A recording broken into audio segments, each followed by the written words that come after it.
Today, I fucked up by stuffing my face with edibles before dinner with my wife's parents.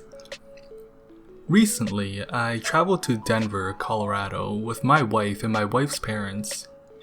As a resident of a non-legalized state and as someone who is too much of a pussy to regularly buy illegal drugs, the thing I was looking forward to most was the chance to buy fancy legal weed.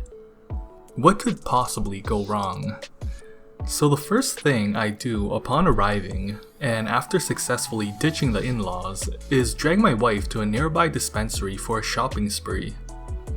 And oh my god, it was just like in my dreams, tons of different options in neat little sample jars and a team of helpful stoners helping me through the various strains. Are you looking for a mellow body high? Or do you want something that gives you a little bit more pep and energy? Or are you just hoping for something light to take the stress off? Yes, yes, and yes, I reply eagerly, like a fat kid in a candy store, and request an 1/8 ounce of about 7 different options. In hindsight, if I learned anything from this experience, it is that my math and science teachers never taught me basic information, like what is an ounce? Or how much weed can a person consume in a single weekend? Sure, I can tell you when 2 speeding trains leaving separate stations will collide or recite Avogadro's number. But it turns out that none of that information is particularly relevant to getting high in a responsible and efficient manner. And it was at this dispensary that I also learned that you can't actually smoke in public places, including the hotel that my wife and I were staying at. As a result, before leaving, I begged my wife to buy some edibles that I could munch on until we found a place to properly get lit. After expressing shock as to the absurd volume of drugs that we were buying, unlike me, she is the product of private school and understands the imperial measurement system. She relents, and we walk out of the store with what felt like a dump truck of weed, plus a small package of seemingly innocuous ginger snap cookies. When we finally get back to the hotel room, I tear those bad boys open, only to find about a dozen tiny cookies, roughly the size of a quarter. What the fuck, Denver? Seeing the skepticism and hunger in my eyes, my wife warns me that I should go easy and look at the back of the package first before trying one. Dose size, 1/2 cookie, I read silently as I start taking microbites from the edges like a giant chinchilla gnawing on a sunflower seed. But what kind of savage only eats half a cookie? So a second later, I covertly pop the remainder in my mouth. And then I quickly stuff another 2 cookies in my mouth for good measure the moment my wife turns her back. We may not have legal weed back home, but I routinely devour an entire package of Milianos in one sitting without breaking a sweat. Your move, tiny ginger snaps. About 30 minutes later, we are in the back seat of her parents' rental car on the way to dinner, and that's when things start to go tits up. My stomach growls loudly and angrily. My wife looks at me with inquisitive eyes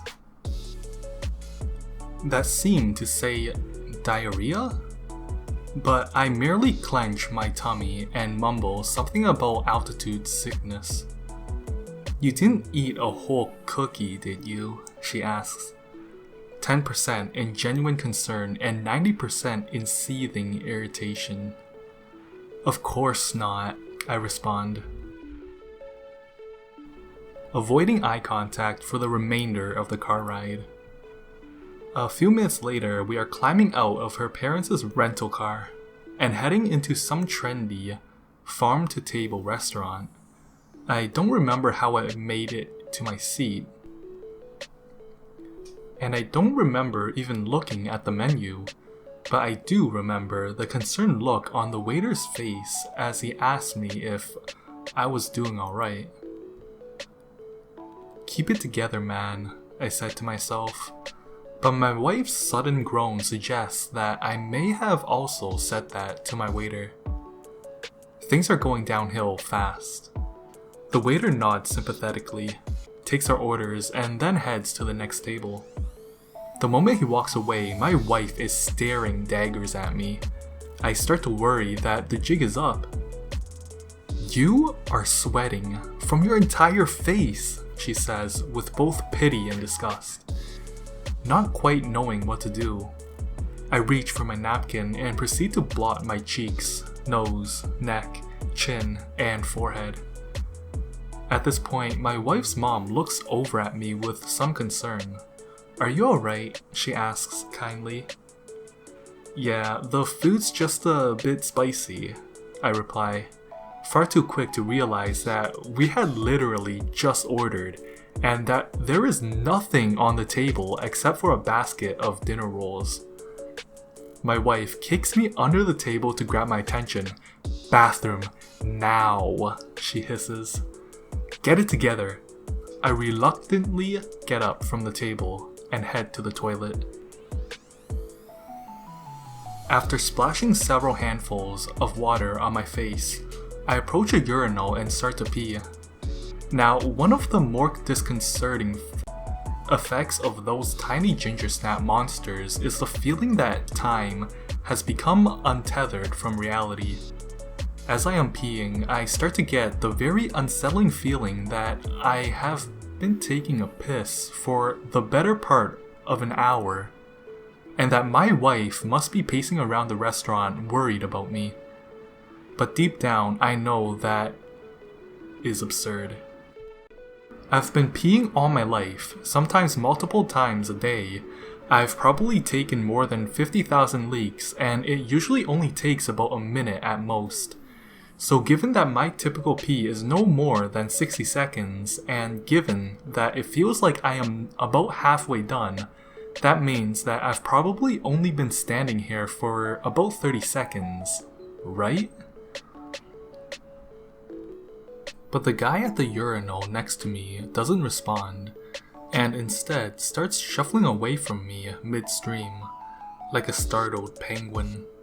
I'll try, albeit unsuccessfully, to break eye contact.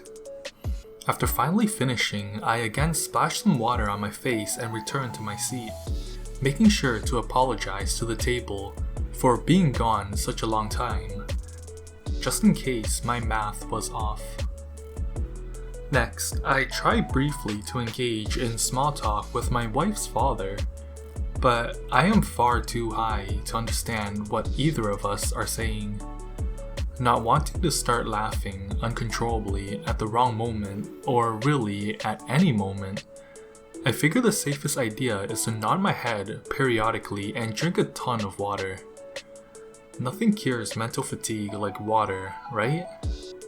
To my wife's horror, I stand up and grab my water glass.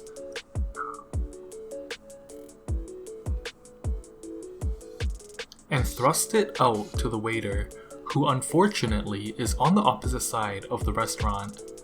But he turns out to be really cool, and after making his way over to our table, tells me that he'll do his best to keep me stocked with ice water for the rest of the meal. He also helpfully suggests that if the dinner rolls aren't too spicy for me, I should probably eat one or two so that I'm not sitting there on an empty stomach. Smart man. However, after going through all the bread on the table and 3 glasses of water, I start to get worried that I need actual food to offset the growing paranoia from these tiny ginger snap devils.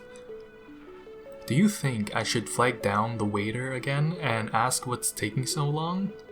I suggest helpfully to my wife.